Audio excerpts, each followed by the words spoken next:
Hello everyone, so welcome to my YouTube channel Vasu Kodagama. இந்த வீடியோல நம்ம odyssey மூவியோட ரிவ்யூ பத்தி தான் பார்க்க போறோம். ஸோ இப்போ ஆடிசி மூவி எப்படி இருக்கு? தமிழ்ல பொன்னியின் செல்வன் எப்படி இருந்துச்சோ அந்த மாதிரி இருக்கு. எந்த தியேட்டர்ல பார்த்தா நல்ல எக்ஸ்பீரியன்ஸ் கிடைக்கும்?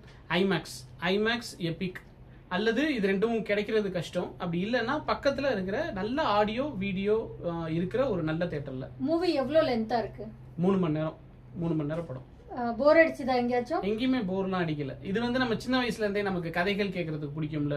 ஒரு ராமாயணம் மகாபாரதம்ல இருந்து அம்புலிமாமா கதையில இருந்து இது கதை சொல்றதுதான். அதனால எங்கேயுமே போர் அடிக்கல. நிறைய கேரக்டர்ஸ் இருக்கு, ஞாபகம் வச்சுக்கிறதுக்கு கஷ்டமா அப்படி ஏதாவது இருக்கா? அந்த மாதிரி எல்லாம் எதுவுமே கிடையாது. ஏன்னா அவங்க நிறைய கேரக்டர்ஸ் இருந்தாலும் மெயினான கேரக்டர்ஸ்னு சிலது இருக்கு. அதை சுற்றி தான் கதை நடக்குது. அது யாருங்கிறத இன்ட்ரோடியூஸ் பண்ணிடுறாங்க, அவங்களுக்கான பேக் ஸ்டோரி என்ன அப்படின்றதெல்லாம் சொல்லிடுறாங்க. இதுக்கு முன்னாடி நிறைய கதைகள் படங்கள் இருக்கு. பட் எதுவுமே பார்க்காம கூட இது டைரக்டா போய் பார்க்கலாம். எந்த குழப்பமும் இருக்காது.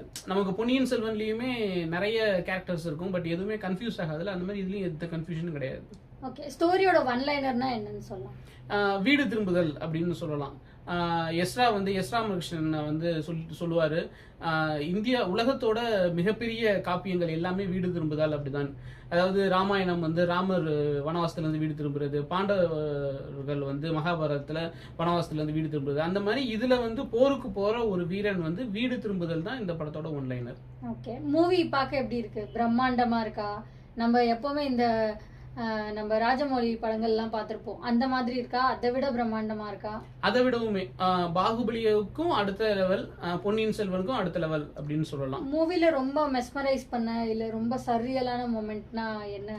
விஷுவல்ஸ் தான். அந்த ட்ரோஜன் ஹார்ஸ் காமிக்கிறது, அதுக்கப்புறம் இது விஎஃப்எக்ஸே இல்லைன்னு சொல்றாங்க. பட் 2-3 இடங்கள்ல விஎஃப்எக்ஸ் இருக்கிற மாதிரி இருக்கு. அதை தாண்டி 2-3 கிரியேச்சர்ஸ்லாம் வருது, ஹியூமன் இல்லாத கிரியேச்சர்ஸ்லாம். அந்த இடத்துல தான் விஎஃப்எக்ஸ் பண்ணிருக்க மாதிரி இருக்கு.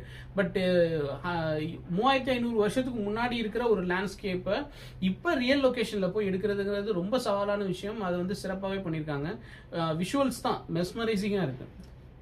ஆக்டிங் வைஸ் யாரையுமே குறை சொல்ல முடியாது. பட் ஸ்டில் எல்லாரோட ஆக்டிங் எப்படி இருந்தது? எல்லாமே செமையா இருந்துச்சு. இதுல ஜெண்டையா தான் நிறைய எக்ஸ்பெக்ட் பண்ணது. பட் அவங்க ஒரு கேமியோ மாதிரி தான் வராங்க. சின்னதா படம் ஃபுல்லா வராங்க, அப்பப்ப கொஞ்சம் கொஞ்சம் தான் வராங்க. பெரிய டயலாக்லாம் கிடையாது. எல்லாருமே சூப்பரா பண்ணியிருந்தாங்க. ரொம்ப what was so special about the movie? Special effects இல்ல, ஐ மீன் அந்த பிரம்மாண்டம் இல்லாம வேற ஒரு கேரக்டர் இல்ல ஒரு ரோலை ரொம்ப என்ஹான்ஸ் பண்ணி ரொம்ப பாராட்டணும்னா எதை பாராட்டணும்? ஒடிஷியஸ் தான். ஒடிஷியஸ் இந்த படத்துல இன்னொரு ஸ்பெஷல் என்னன்னா, இந்த படத்துல வில்லன்றது பெருசா கிடையாது. வில்லன் கேரக்டர்னு ஒண்ணு கிடையாது. இந்த படத்துல வில்லத்தனம் என்ன அப்படிங்கிறது தான். ஒடிஷியஸ் அவருக்குள்ளார ஒண்ணு கோ த்ரூ பண்ணுவார் படம் முழுக்கவே. அதை எப்படி அவர் ஓவர் கம் பண்ணி வராது அப்படிங்கிறது தான். ஹீரோவும் ஒருத்தர் தான், வில்லனும் அவரே தான். அவருக்குள்ளார இருக்கிற மன போராட்டங்கள் தான் இந்த படத்தோட வில்லன்.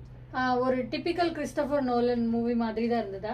எந்த சம்பந்தமே கிடையாது நோலன் மூவிக்கும் இதுக்கும். ஏன்னா நோலன் மூவி எப்போதுமே மினிமம் 3 தடவை பார்த்தா தான் புரியும். எப்படி மணிரத்னம் அவருடைய ஸ்டைல்ல இருந்து வெளியில பொன்னியின் செல்வன் எடுத்தார். பொன்னியின் செல்வன்ல அவரோட டச் எதுவுமே இருக்காது. ஆனா பொன்னியின் செல்வனை அவரை விட பெட்டரா யாராலுமே எடுக்க முடியாது. அந்த மாதிரி இதுல நோலனோட டச் எதுவுமே கிடையாது. சில இடங்கள்ல நமக்கு டவுட், இது நோலன் எடுத்த படம் தானா அப்படின்னு. அவருக்கு இதுக்கு சம்பந்தமே இல்லாத மாதிரி இருக்கு. பட் இன்னைக்கு இருக்கிற ஹாலிவுட் டைரக்டர்ஸ்ல அவரை தவிர இந்த கதையை இதை விட சிறப்பா யாராலையும் எடுக்க முடியாது. கட்டாயமா தியேட்டர்ல தான் எக்ஸ்பீரியன்ஸ் பண்ணது. ஆமா, இது ஒரு எக்ஸ்பீரியன்ஸ் தான். ஒரு 3 மணி நேரம் லேக், படம் பெருசு, அது எல்லாம் ஏற்கனவே தெரிஞ்ச கதை. இது எல்லாத்தையுமே தாண்டி தியேட்டர்ல எக்ஸ்பீரியன்ஸ் பண்ண வேண்டிய ஒரு படம். எதனால ஏ சர்டிபிகேட் கொடுத்துருக்காங்கன்னு தெரியல. அதுல ரத்தம் காட்சிகள்லாம் கொஞ்சம் இருக்கு. பட் அடல்ட் கண்டென்ட்லாம் பெருசா இல்ல.